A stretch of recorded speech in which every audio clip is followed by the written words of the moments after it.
une théorie concernant le futur spin-off Stranger Things. Donc attention, pour tous ceux qui n'ont pas vu la saison finale et qui souhaitent la découvrir sans être spoilés, sachez que je vais spoiler certains éléments de cette saison 5, donc quittez la vidéo dès maintenant. Alors pour tous les fans de Stranger Things et qui suivent un peu l'actu autour de tout cet univers, vous savez que plusieurs spin-offs, excusez-moi, sont en préparation, dont un animé qui sort l'année prochaine et un autre qui sera cette fois-ci en live action.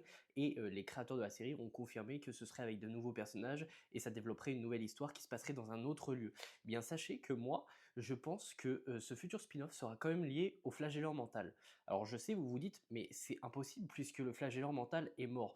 Eh bien, moi, je pense qu'il a survécu.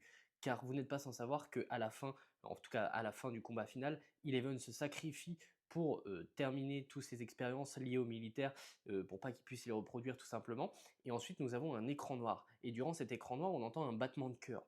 Alors je sais que pour beaucoup, ce battement de cœur ne veut absolument rien dire, ou ça veut dire peut-être que ça y est, c'est un renouveau, la ville peut enfin renaître, donc ce battement de cœur pourrait être lié à ça, ou alors possiblement à la survie de Eleven, mais moi je pense que le flagelleur mental, c'est de ça dont il s'agit, puisque durant toute la série, il y a plusieurs moments où Vecna est connecté justement au corps du flagelleur mental, et on voit son cœur battre.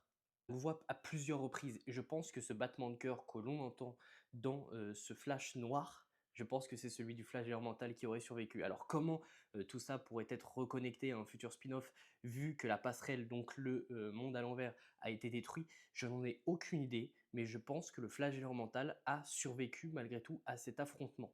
Je vais aller encore plus loin, je sais que certaines personnes vont me dire mais c'est impossible puisque le flagelleur mental et Henry slash Vecna sont connectés, donc vu que Vecna est mort, vu que sa tête a été découpée, donc décapitée, bah logiquement le flagelleur mental aussi est mort vu qu'ils sont connectés. Sauf que avant d'être connecté à Vecna, il était connecté à personne le flagelleur mental, donc il survivait tout seul, donc je pense qu'il a pu survivre. Bref, c'est qu'une théorie, n'hésitez pas à me dire ce que vous en pensez dans les commentaires, mais moi je pense qu'il a survécu et qu'il sera de retour dans un futur spin-off de Stranger Things.